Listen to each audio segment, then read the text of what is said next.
welcome back. Let's go ahead and use some resources here. So where we left off is that it didn't like this. So we want to use a string instead from strings.xml. So this one right here, I'm going to set up, and string name is going to be message, and it's a format string. And it's going to be the same thing. You've clicked the button. Only I'll put a placeholder in here. So %d for decimal int is what's used in Java and in C. So same thing in Kotlin here. S for string, F for floating point. So you've clicked the button so many times. So it's message format, and then I'm going to come back to main activity, and I'll leave that there for you for now. But really, I'll be replacing it with something else better. So text is. And I'm going to have to get this string. So AppCompat activities have a get string function, and there are two versions. One just takes a resource ID, so that string, and the other one takes some format arguments. So we actually want to plug in format arguments. So it turns out we're going to use the second one here.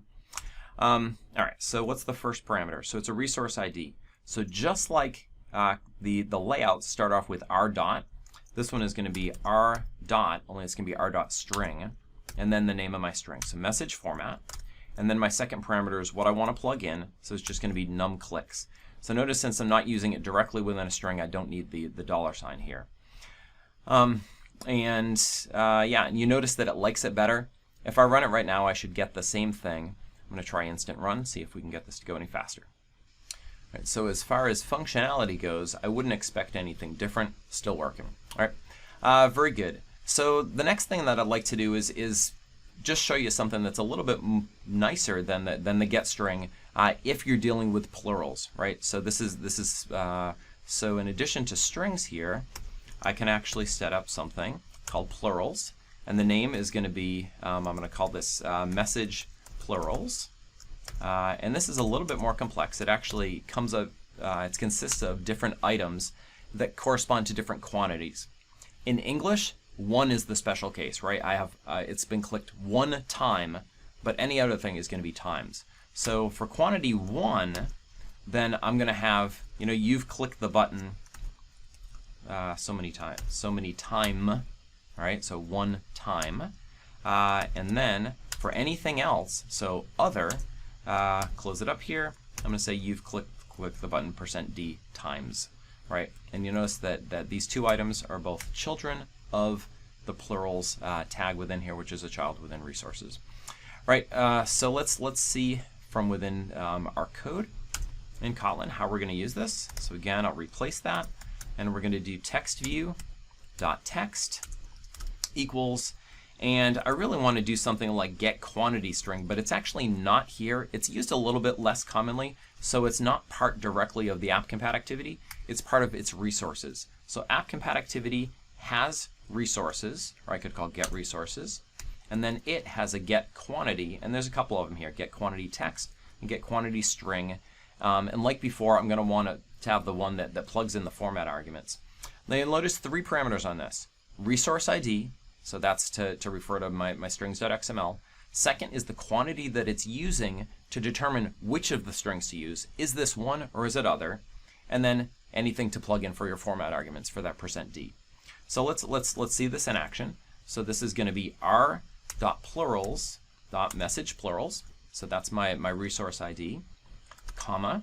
The next one is the quantity, and it's num clicks that I'm using to determine how many there are. And then what do we want to plug in? It's also num clicks. Num clicks, that actual number gets plugged into that %d. All right, rerun. All right, so we're back here 0 times. I'm going to press it. Notice that it says 1 time, and then press it again, and we get 2 times, right? So the pluralization is working beautifully, right? So again, just wanted to show you another way to do this here. So we've seen a couple things. So how to get strings from here, how to get plurals from here, how to get actual, the widgets themselves, like the text view or the button. We just refer to directly by their ID. There's one more thing, and that's how do we get colors out of here, and specifically within AppCompat activity. So here's my problem, is that after I click 10 times, I want this to disappear. And there actually is a hide method that I could use, but just for fun and to show you colors, what we'll do is once we've clicked 10 times, then we're going to make this disappear. So by changing it to the background color.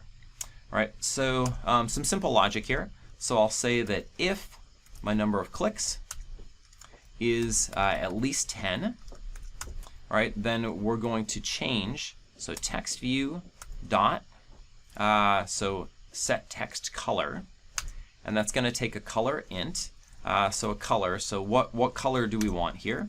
So let's go ahead and specify this. So, so color is going to be, and to get a color resource, we use context compat. So context compat. So it's from context, but from the compatibility library. And that will import automatically for us. And then we can do get color, and then we pass it in a context and then the resource ID. So the context itself, so it turns out that an activity is a context. So we will go ahead and we will pass in, so we'll pass in this for the current class. And then the resource ID is going to be r.color dot, and we want it to change it to the background color. So like so, and then we'll change it. And we'll rerun. All right, back here. So again, 1 time, 2 times, click, click, click, click, click, click, click, click. And as soon as we hit 10 times, it goes away. It's still there, but again, it's the same color as the background, so we can't see it. All right, but again, my point was just to show off that we can do things like changing the background color on things, and this is how we pull them from our resources file. All right, so let's go ahead and summarize.